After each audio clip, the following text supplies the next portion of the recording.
அரசியலுக்கே சம்பந்தமே இல்லாத சின்ன பையன்லாம் கோயில் மாடுன்னு சொல்லுவாங்க கிராமங்கள்ல. அது எந்த தோட்டத்தில் வேணாலும் மேயும், எந்த வயல்ல வேணாலும் மேயும், யாரும் அதை ஒன்றும் பண்ண மாட்டாங்க.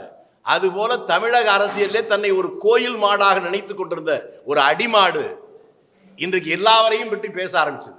இவர் கர்நாடகத்திலே ஐபிஎஸ் அதிகாரியாக இருக்கிற போது, நான் கன்னடன் என்று சொல்லிக் கொள்வதிலே பெருமை அடைகிறேன், சாகும் வரை கன்னடனாகவே வாழ்வேன், காவிரி பிரச்சனை வந்தால் கர்நாடகத்துக்கு ஆதரவாகத்தான் இருப்பேன் என்று பேசினாரா இல்லையா?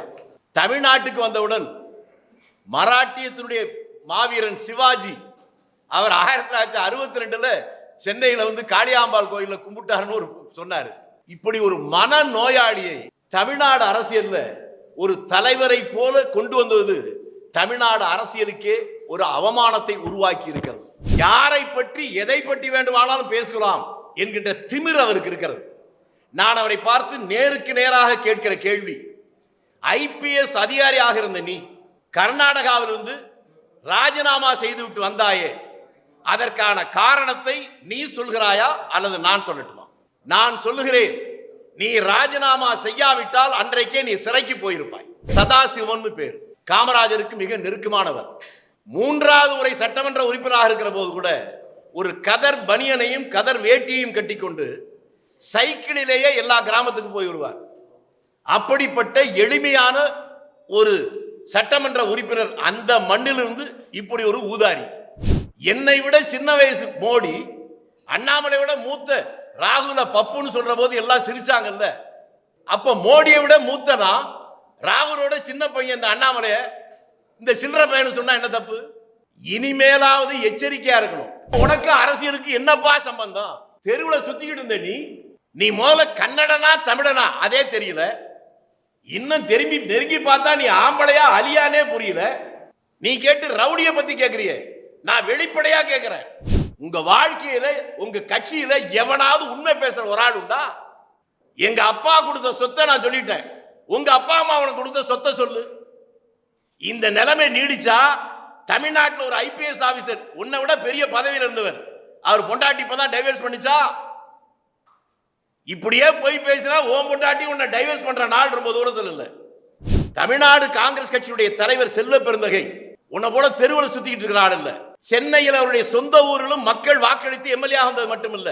உனக்கு ஆண்மை இருந்தால் இந்த பிரச்சனையை பற்றி, ரவுடிசத்தை பற்றி விசாரிக்க எந்த மேடைக்கு வேண்டுமானாலும் நான் வர தயாராக இருக்கிறேன். அண்ணாமலையே, நீ தயாரா இல்லையா சொல். தயார் என்றால் நீ ஆம்பளை ஒத்துக்கிறேன், இல்லைன்னா நான் முன்னால சொன்ன மாதிரி நவத்வாரத்தையும் மூடிக்கிட்டு ஓரமா. ஒரு 4 ஆண்டுகளுக்கு மேலாக எனக்கு உடலிலே பல தொல்லைகள் வந்தது. நான் அதை கண்டுகொள்ளாமல் விட்டேன். ஒரு 15 நாட்களுக்கு முன்னால் அது உச்சகட்ட தொல்லையாக மாறினதுக்கு அப்புறம் ஒரு அறுவை சிகிச்சை பண்ணேன். இப்போ முழுமையாக சரியாயிடுச்சு. அதை போலவே தமிழ்நாடு அரசியலில் ஒரு 2-3 வருஷமா சின்ன சின்ன தொல்லைகள் வந்துகிட்டே இருந்துச்சு. அதை யாரும் கவனிக்காம விட்டனுடைய விளைவு இன்னைக்கு உச்சகட்டத்துக்கு போயிருக்கு. அரசியலுக்கே சம்பந்தமே இல்லாத சின்ன பையன்லாம் கோயில் மாடுன்னு சொல்லுவாங்க கிராமங்கள்ல. அது எந்த தோட்டத்தில் வேணாலும் மேயும், எந்த வயல்ல வேணாலும் மேயும், யாரும் அதை ஒன்றும் பண்ண மாட்டாங்க. அதுபோல தமிழக அரசியலே தன்னை ஒரு கோயில் மாடாக நினைத்து கொண்டிருந்த ஒரு அடிமாடு இன்றைக்கு எல்லாவரையும் பற்றி பேச ஆரம்பிச்சது. அது யாருன்னு உங்களுக்கே புரியும். அவர் யாருன்னா, கரூர் மாவட்டம் பரமத்தி அப்படிங்கிற ஊருக்கு பக்கத்தில் சூடாமணின்னு ஒரு பஞ்சாயத்து. அந்த பஞ்சாயத்தில் இருக்க ஒரு சின்ன ஹாம்லெட் வில்லேஜ், அது பேர் பொத்தம்பட்டின்னு பேர். அந்த ஊரில் பிறந்த சாக்ரட்டிஸ் பேரன், அரிஸ்டாட்டிலுக்கு அக்கா மகன், அரசியலுக்கு அவர் தான் அத்தாரிட்டி, அண்ணாமலை. அவர் பேசுவது அப்புறம் இருக்கட்டும், நான் முதல்ல ஒரே ஒரு கேள்வி அவருக்கு வைக்கிறேன். இவர் கர்நாடகத்திலே ஐபிஎஸ் அதிகாரியாக இருக்கிற போது, நான் கன்னடன் என்று சொல்லிக் கொள்வதிலே பெருமை அடைகிறேன், சாகும் வரை கன்னடனாகவே வாழ்வேன், காவிரி பிரச்சனை வந்தால் கர்நாடகத்துக்கு ஆதரவாகத்தான் இருப்பேன் என்று பேசினாரா இல்லையா? தமிழ்நாட்டுக்கு வந்தவுடன் மராட்டியத்தினுடைய மாவீரன் சிவாஜி அவர் 1962 சென்னையில் காளியாம்பாள் கோயில கும்பிட்டாருன்னு ஒரு சொன்னாரு. இப்படி ஒரு மன நோயாளியை தமிழ்நாடு அரசியல்ல ஒரு தலைவரை போல கொண்டு வந்தது தமிழ்நாடு அரசியலுக்கே ஒரு அவமானத்தை உருவாக்கி இருக்கிறது. நான் உங்களுக்கு தெரிவதற்காக சொல்றேன். 1971ஆம் ஆண்டு கரூரில் முதலாக அங்கு இருக்கக்கூடிய அரசு கல்லூரி ஆரம்பித்து 2-3 ஆண்டுகள் இருக்கிற போது அங்கே மாணவர் தலைவராக காங்கிரஸ் தலைவராக இருந்தவருடைய பேர் காமராஜ். அவர் தாராபுரம் சொந்த ஊர். அவர் கேட்டுக்கொண்டதற்காக கண்ணதாசனை அழைத்துக் கொண்டு அங்கே கல்லூரியில் பேச வச்சார். அன்று இரவு கரூரிலேயே பொதுக்கூட்டம் பேசணும். அந்த 71ல இந்த அண்ணாமலை புறக்கலைங்கிறது மட்டும் இல்லை, அவங்க அம்மா அப்பாவுக்கு கல்யாணமே நடக்கல. யாரை பற்றி எதை பற்றி வேண்டுமானாலும் பேசலாம் என்கின்ற திமிர் அவருக்கு இருக்கிறது. நான் அவரை பார்த்து நேருக்கு நேராக கேட்கிற கேள்வி, ஐபிஎஸ் அதிகாரியாக இருந்த நீ கர்நாடகாவிலிருந்து ராஜினாமா செய்துவிட்டு வந்தாயே, அதற்கான காரணத்தை நீ சொல்கிறாயா அல்லது நான் சொல்லட்டுமா? நான் சொல்லுகிறேன், நீ ராஜினாமா செய்யாவிட்டால் அன்றைக்கே நீ சிறைக்கு போயிருப்பாய். நான் கேட்கிறேன், உங்க ஊரு தெரியும், உங்க அப்பா அம்மா தெரியும், எல்லாம் தெரியும். அதே அரவக்குறிச்சியிலே ஒரு எம்எல்ஏ இருந்தார் காங்கிரஸ்ல. அவர் பேர் சதாசிவன் பேர். காமராஜருக்கு மிக நெருக்கமானவர். 3 முறை சட்டமன்ற உறுப்பினராக இருந்தவர். 3வது முறை சட்டமன்ற உறுப்பினராக இருக்கிற போது கூட ஒரு கதர் பனியனையும் கதர் வேட்டியையும் கட்டிக்கொண்டு சைக்கிளிலேயே எல்லா கிராமத்துக்கு போய் வருவார். அப்படிப்பட்ட எளிமையான ஒரு சட்டமன்ற உறுப்பினர் அந்த மண்ணிலிருந்து இப்படி ஒரு ஊதாரி. நான் இதெல்லாம் சொல்ற போது சில பேருக்கு என் வாழ்க்கையில் எப்பவும் பயன்படுத்தினது.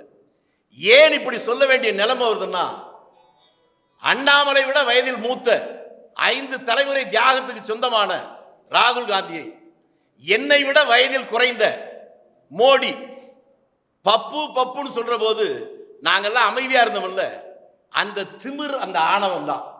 என்னை விட சின்ன வயசு மோடி, அண்ணாமலை விட மூத்த ராகுல பப்புன்னு சொல்ற போது எல்லாம் சிரிச்சாங்கல்ல. அப்ப மோடியை விட மூத்தனா ராகுலோட சின்ன பையன் இந்த அண்ணாமலைய இந்த சில்லற பையன் சொன்னா என்ன தப்பு? இனிமேலாவது எச்சரிக்கையா இருக்கணும். தமிழ்நாடு காங்கிரஸ் கட்சியுடைய தலைவர் செல்வ பெருந்தகை உன்னை போல தெருவில் சுத்திக்கிட்டு இருக்கிறாள் இல்ல. சென்னையில் அவருடைய சொந்த ஊரிலும் மக்கள் வாக்களித்து எம்எல்ஏ ஆனது மட்டுமில்ல, பல ஆண்டுகளுக்கு முன்பாகவே வெளியூர்ல திட்டக்குடியில போய் அந்த தொகுதியில் நின்று சட்டமன்ற உறுப்பினராக மக்கள் வாக்களை பெற்று வந்திருக்கிறார். நீ முதல்ல உங்க ஊர்ல பஞ்சாயத்து போர்டுல ஜெய், அதுக்கப்புறம் பேசுவோம். நான் உன்னை பார்த்து திரும்பி கேட்கிறேன், எல்லாம் ஊழல் இதெல்லாம் பேசுறீ இல்ல. நான் விவசாயி, எனக்கு தெரியும். எங்க ஊர்ல என்ன பண்ணையாருன்னு சொல்லுவாங்க.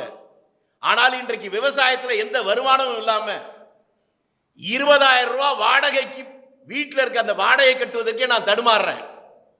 எங்க அப்பா எனக்கு வச்ச சொத்தை விட உங்க ஆய அப்பா உனக்கு வச்ச சொத்து கம்மி. நீ மெட்ராஸ்ல இருக்க வீட்டுக்கு வாடகை எவ்வளவு கட்டுற? லட்சக்கணக்கில் கட்டுற மாதத்துல. இந்த பணம் எங்கிருந்து வருது? யோக்கியமான வழியில வருதா?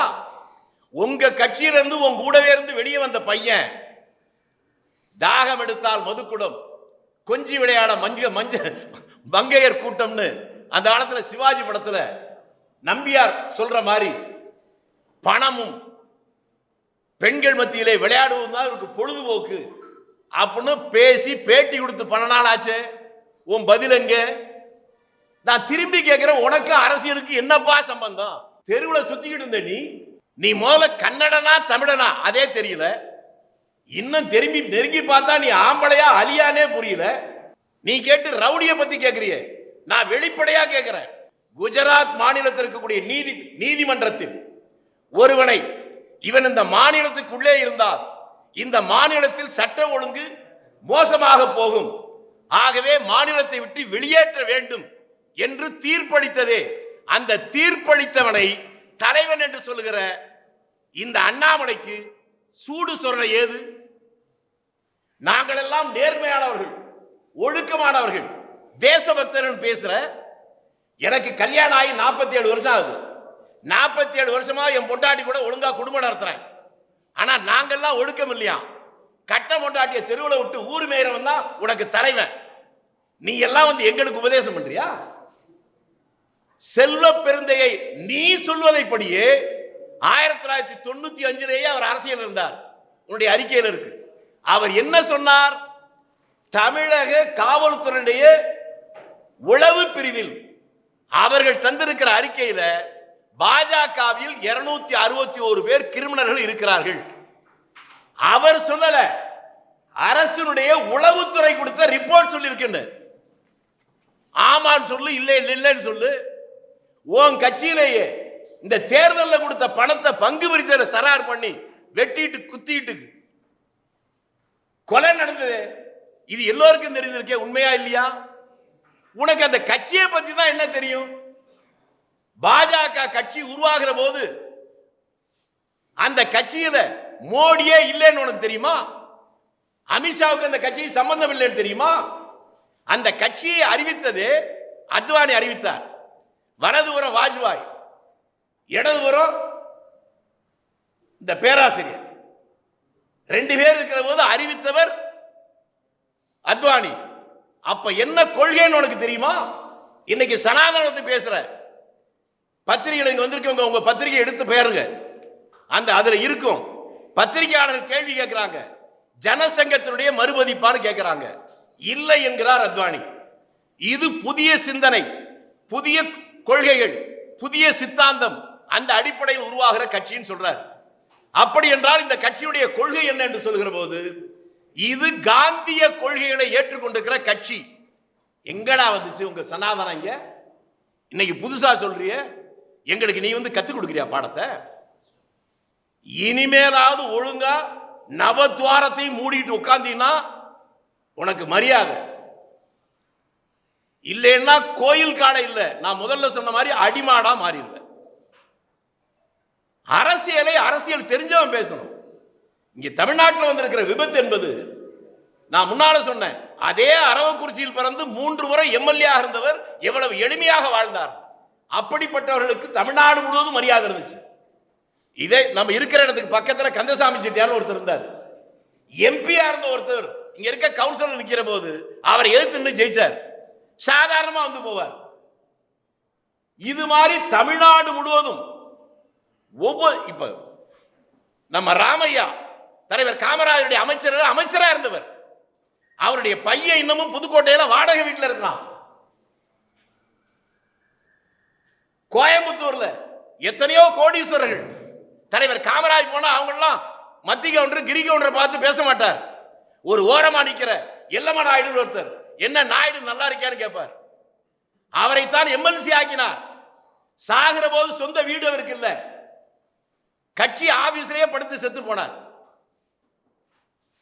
கோமதி சங்கர தீட்சிதர் திருநெல்வேலி மாவட்டத்தில் புறம்போக்கில் இருந்தவர், அவரை எம்எல்ஏ ஆக்கியார்கள். 2 முறை எம்எல்ஏ இருந்தார். சாகிற வரை அவருக்கு சொந்த வீடு கிடையாது. இதாண்டா காங்கிரஸ். கல்யாணம் பண்ணதே மறைச்சு, உங்க தலைவன் கல்லூரியில படிச்சாரு சொல்லல அண்ணாமலை, எந்த கல்லூரியோட படிச்சாரு அவர் கூட படிச்ச 4 பேர் பேரை சொல்றான், நான் தூக்கல தொங்குறேன். உங்க வாழ்க்கையில உங்க கட்சியில எவனாவது உண்மை பேசுற ஒரு ஆள் உண்டா? எங்க அப்பா கொடுத்த சொத்தை நான் சொல்லிட்டேன், உங்க அப்பா அம்மா அவனுக்கு கொடுத்த சொத்தை சொல்லு. இந்த நிலைமை நீடிச்சா தமிழ்நாட்டில் ஒரு ஐபிஎஸ் ஆபீசர், உன்னை விட பெரிய பதவியில் இருந்தவர், அவர் பொண்டாட்டி இப்பதான் டைவர்ஸ் பண்ணிச்சா, இப்படியே போய் பேசினா ஓம் பொண்டாட்டி உன்னை டைவர்ஸ் பண்ற நாள் ரொம்ப தூரத்தில் இல்லை. அதை புரிஞ்சுக்கிட்டு இனிமேலாவது இந்த வேலையை விட்டணும். இவரை பார்த்து இந்த கேள்வி கேட்கிற அண்ணாமலைக்கு ஒரு பாமரன் கேட்டா பரவாயில்லை. நான் இதை தெரிவதற்கு இன்னொன்றையும் சொல்லி விடுகிறேன். இவர் சொல்ற அந்த கொலை வழக்கு அதை விசாரணைக்கு நடக்கிற போது இந்த சென்னையுடைய சிட்டி போலீஸ் கமிஷனர் படிக்கிற போதே என்னுடைய நண்பர். அப்போதே செல்வ பெருந்தகை எனக்கு தெரிவதற்கு முன்பாகவே இந்த வழக்கு என்னன்னு தெரியும். இதுல எனக்கு இருக்கிற அனுபவம் என்ன தெரியுமா? எமர்ஜென்சி பீரியட்ல என் மீது வழக்கு, கொலை சதி வழக்கு 53 முறை கோர்ட்டுக்கு போயிட்டு வந்தேன். கடைசியில் போலீஸே அந்த வழக்கை வித்ட்ரா பண்ணிச்சு. அப்ப நான் என்ன கொலைகாரன் அர்த்தமா? அதை போல செல்வ பெருந்தையர் மேல போட்ட வழக்க காவல்துறையே வித்ட்ரா பண்ணதுக்கு அப்புறம் நீ என்னடா ஐபிஎஸ் ஒழுங்கா படிச்சு பாஸ் பண்ணியா இல்ல குறுக்கோடியில ஏதாவது பாஸ் பண்ணியா? வழக்கு போட்ட போலீஸே வித்ட்ரா பண்ணிருச்சு. இப்ப அவர் மீது அந்த வழக்கு இத்தனாம் தேதி இந்த செக்ஷன்ல போட்டாங்க.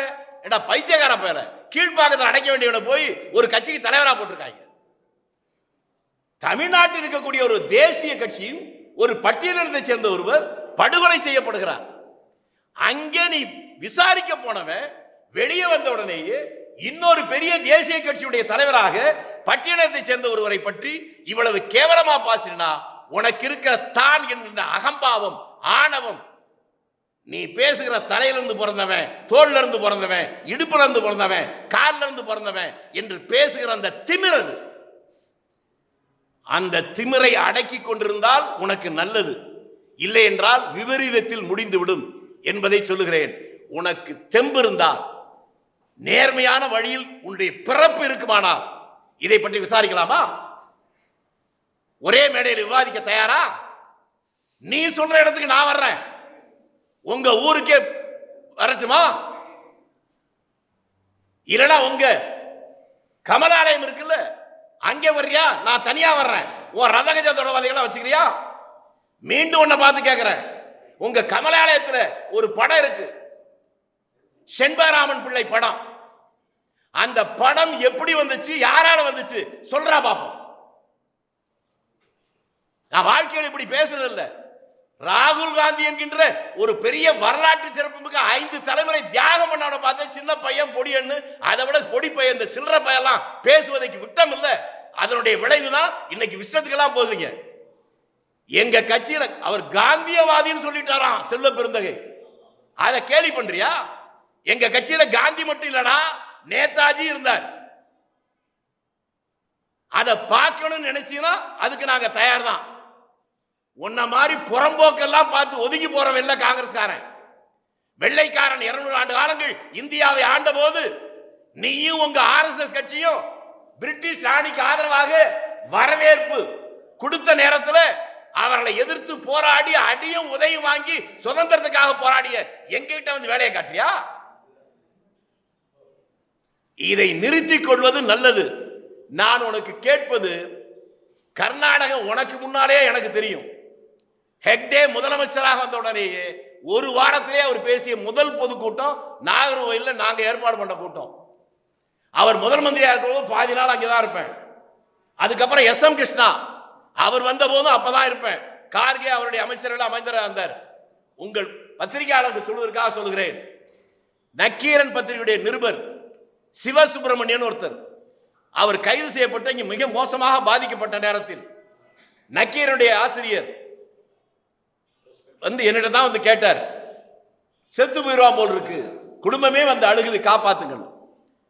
அன்றைக்கு தலைவராக வந்திருந்த இளங்கோவிடம் அவரிடம் சொல்லி, அவரும் நானும் 2 பேரும் போய்த்தான் SM கிருஷ்ணாவிடம் சொல்லி, அப்பொழுது சாங்கிலியானா என்று இவனை போலவே ஒரு மோசமான IPS அதிகாரி, அவன் தான் போட்டு அடிச்சது.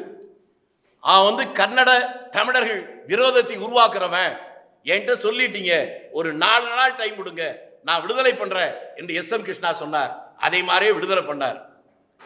அதுக்கு பின்னால அண்ணாமலைக்கு புரிவதற்காக சொல்றேன், தேவகவுடாவும் நானும் கர்நாடகத்தில் எங்கெல்லாம் தமிழர்கள் இருக்கிறார்களோ அத்தனை ஊர்களிலும் அவரும் நானும் அப்போதே பேசியிருக்கோம்.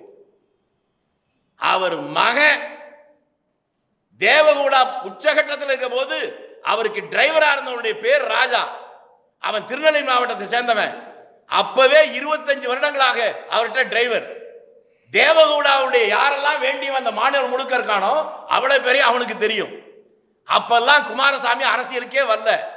அதுக்கப்புறம் குமாரசாமி அரசியலுக்கு வந்து நீ கர்நாடகத்துக்கு போய் பெரிய IPS புடுங்கி, நீ ஏண்டா டேய், நான் வெறும் ஆளு, எனக்கு என்ன பாதுகாப்பா இருக்கு, நான் தனியா தான் இந்தியா புறம் போறேன், நீ IPS தானே, உனக்கு எதுக்குடா பாதுகாப்பு, அரசாங்க பாதுகாப்பு, நீ ஆம்பளையா இருந்தா வேணான்னு சொல்லு. எனக்கு ஒரு கட்டத்தில் அரசாங்க பாதுகாப்பு தரேன்னு சொல்லுச்சு, வேண்டான்னு சொன்னேன். பிறப்புக்கு நான் காரணம் இல்லை, இறப்பும் என் கையில் இல்லை என்பதை உணர்ந்தவன் நான். உன்ன மாதிரி பயந்தாங்கொள்ளி கோழைகள் பெட்டைகள் நீங்க தானே பாதுகாப்போட போவீங்க. இன்னைக்கு பிஜேபியில் இருக்க எவனுக்கு போலீஸ் பந்தோபஸ்து இல்லாம வெளியே வர்றான்? நாங்கெல்லாம் அப்படியா வர்றோம்? நாங்க பார்த்துட்டா 90 வயசு மொராய் தேசாய் விமான விபத்து தொடர்ந்து விழுகிற நேரத்தில் அவர் மேலிருந்து குதிச்சு தப்பி வர்றார். 35 வயசு 40 வயசு பைலட் எல்லாம் செத்து போறான். அதெல்லாம் பார்த்துட்டோம். நடந்து போய் கழுத்தடிக்கு விழுந்து செத்தவனையும் பார்த்துட்டோம். அதனால பிறப்புக்கு நாம் காரணம் இல்லை, இறப்பு நம் கையில் இல்லை என்று தெளிவா இருக்கிறோம். நீங்க தான் அஞ்சு சாகிறவர்கள். அப்படி இருந்தாலும் இந்த அதிகாரம், ஆணவம், திமிர் அதை கடந்து ஒரு பட்டியலினத்தை சேர்ந்தவன் என்கின்ற ஒரே ஒரு காரணத்திற்காக நீங்கள் இதை செய்வீர்களே, ஆனால் பட்டியலினத்திற்கு பின்னாலே நீங்கள் அவர்கள் மட்டுமல்ல, காந்தியை நேசிக்கிற தலைவர் காமராஜரை நேசிக்கிற ஒவ்வொரு காங்கிரஸ்காரனும் அவர்களுக்கு அரணாக நிற்போம். முடிந்தால் வந்து பார். உனக்கு ஆண்மை இருந்தால் இந்த பிரச்சனை பற்றி, ரவுடிசத்தை பற்றி விசாரிக்க எந்த மேடைக்கு வேண்டுமானாலும் நான் வர தயாராக இருக்கிறேன். அண்ணாமலையே, நீ தயாரா இல்லையா சொல். தயார் என்றால் நீ ஆம்பளை, ஒத்துக்கிறேன். இல்லைன்னா நான் முன்னால சொன்ன மாதிரி நவத்வாரத்தையும் மூடிக்கிட்டு ஓரமா. நீங்க இப்பதாங்க, அதாவது நீங்க கேட்டது ரொம்ப சந்தோஷமா இருக்குங்க. நாங்க பேசுறதே இவ்வளவு கோவப்படுறீங்களே ஏங்க, அதைத்தாங்க நான் சொல்லி நீங்க கேட்டுட்டீங்க, பதில் சொல்ல விடுங்க. நான் முன்னால என்ன சொன்னேன்? இந்த நாட்டுடைய பிரதமர் நாற்காலியில் உட்கார்ந்துக்கிட்டு ராகுல் காந்தி பாட்டு பப்பு பப்புன்னு சொல்ற போது அது அசிங்கமா யாருக்கு பண்ணியா? பாராளுமன்றத்துக்குள்ளே அப்படி பேசுறது இல்லையா? சோனியா காந்தி இத்தாலிக்கு போயிட்டு வந்த உடனே கொரோனா காலத்துல இத்தாலிக்கு போயிட்டு வந்திருக்காரு, அவருக்கு கொரோனா டெஸ்ட் எடுக்கணும் அப்படின்னு சொல்லி சிரிச்சாங்களே, அப்ப கேவலமா தெரியலையா? அதெல்லாம் நாம் அனுபவித்தனுடைய விளைவு தான் இப்படிலாம் போயிட்டு இருக்கு. நாங்க இவ்வளவு நாள் பேசுற, ஏன் பேசுறோம்? முல்லை முள்ளால் தான் எடுக்க முடியும், வைரத்தை வைரத்தால் தான் எடுக்க முடியும். இந்த மாதிரி சில்லற பயல்களுக்கு இப்படி பேசினாதான் அவனுக்கு புரியும். அதனாலதான் பேசுறோம். சட்டம் எங்களுக்கு தெரியும் சார். நான் அந்த முன்னால என்ன சொன்னேன்? என் மேல கொலை பழி வழக்கு இதே அரசு தான் போட்டுச்சு. 53 தடவை கோர்ட்டுக்கு போயிட்டு வந்தேன். கடைசியில் அரசாங்கமே வித்ட்ரா பண்ணுச்சு. இந்த வழக்கே இப்ப பேசுற பேச்சு செல்வ பெருந்தகை வழக்கு 2001. அது என்னன்னு ஒண்ணு மட்டும் சொல்லிடுறேனே. காவல்துறை மூலமா ஒருத்தர் விட்னஸ் போடுறாங்க. அவன் என்ன சொல்றான்? பூவை மூர்த்தியும் பக்கத்துல ஒருத்தர் இருப்பாரு, அவர் செல்வம்னு பேரு, 2 பேரும் 50,000 ரூபாய் கொடுத்து என்ன கொலை பண்ண சொன்னாங்க. நான் 10,000 ரூபாய் செலவு பண்ணிட்டேன், மிச்சம் 40,000 ரூபாய் எங்கன்னு கேக்குது போலீஸ். நான் இந்த இடத்துல புதைச்சு வச்சிருக்கேன்னு சொல்றான். அதுக்கப்புறம் போய் தேடி பார்த்தா அதே மாதிரி 40,000 ரூபாய் இருக்கு. அந்த 40,000 ரூபாய் புது கரன்சி. அதை எடுத்துட்டு வந்த உடனே இவங்களுக்கு சந்தேகம், என்னடா 4-5 வருஷத்துக்கு முன்னால இப்ப இவ்வளவு புதுசா இருக்கேன். அப்புறம் செல்வ பெருந்தகை தரப்புல தான் கோர்ட்ல சொல்றாங்க, இந்த பணம் நாசிக்ல தான் அச்சடிக்கிறாங்க, எந்த வருஷம் அச்சடிச்சாங்க என்னன்னு கேளுங்க. அந்த வழக்கில் சாட்சி கொடுத்த அந்த பணம் 95ல கொடுத்ததா சொல்லப்பட்ட பணம் பிரிண்ட் பண்ணதே நாசிக்ல 2000. சொராபுதீன் கேஸ் தெரியுமா? பில்கிஸ் பானு குஜராத்ல இருந்து தெரியுமா? கற்பழிச்சவன் எல்லாம் கண்ணியவான் சொல்லி ரிலீஸ் பண்ண இந்த உத்தம புத்திரனுங்க சோறு திங்கிறவனா இருந்தா எப்ப அந்த பொண்ணு திரும்பி சுப்ரீம் கோர்ட்டு போய் மீண்டும் வழக்கு வந்து குஜராத் அரசு போட்ட அபிடவிட் என்ன? நாங்களா விடுதலை பண்ணல, மத்திய உள்துறை அமைச்சரிடம் கேட்டுதான் நாங்கள் விடுதலை செஞ்சோம். இதுவரை ஆமான்னு சொல்லியிருக்காங்களா இல்லைன்னு சொல்லியிருக்காங்களா?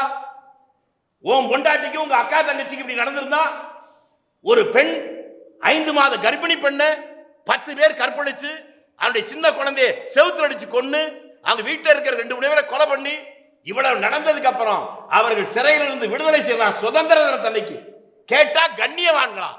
இந்த கட்சிக்கு தலைவன் சொல்லிட்டு மானம் கெட்டு போய் எங்களை பார்த்தால கேள்வி கேட்கிற? மீண்டும் சொல்லுவதுதான், நீ சொல்ற இடத்துக்கு வர தயார், கமலாலயத்துக்கு வர்ற. இந்த கட்சிக்கு முத தமிழ்நாட்டில் யார் தலைவனா இருந்தானா உனக்கு தெரியுமா?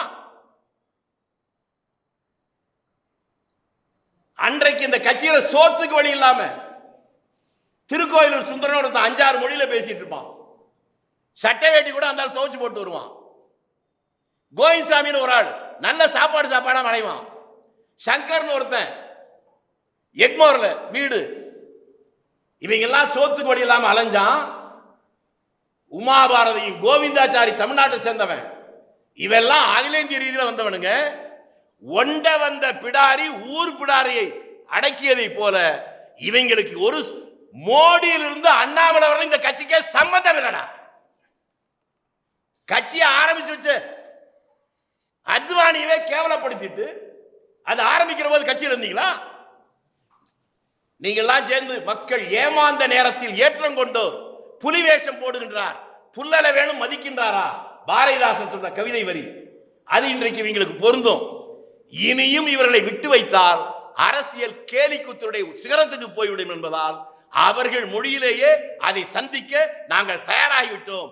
நீங்களே அவரிடம் கேட்டு இடத்தையும் நேரத்தையும் தேதியையும் சொன்னால் அவர்கள் சொல்லுகிற இடத்துக்கு தன்னந்தனியாக இந்த வேலுசாமி என்கின்றவன் வர தயார். அவர்கள் தயாரா? அதுதான் உங்களுக்கு முன்னால சொல்லு. அதாவது இவருக்கு என்னன்னு கேட்டா, ஷேக்ஸ்பியர் சொன்னதுல ஒரு வரி உண்டு, ஜெலசி வித்தவுட் ரீசன். இந்த மனநோயாளி அண்ணாமலைக்கு யாரை பார்த்தாலும் வெறுப்பு, யாரை பார்த்தாலும் குறை சொல்றது, கீழ்ப்பாக்கத்தில் ஏதாவது அட்மிஷன் வாங்கி கொடுத்தீங்கன்னா அந்த குடும்பமாக நல்லா இருக்கும்.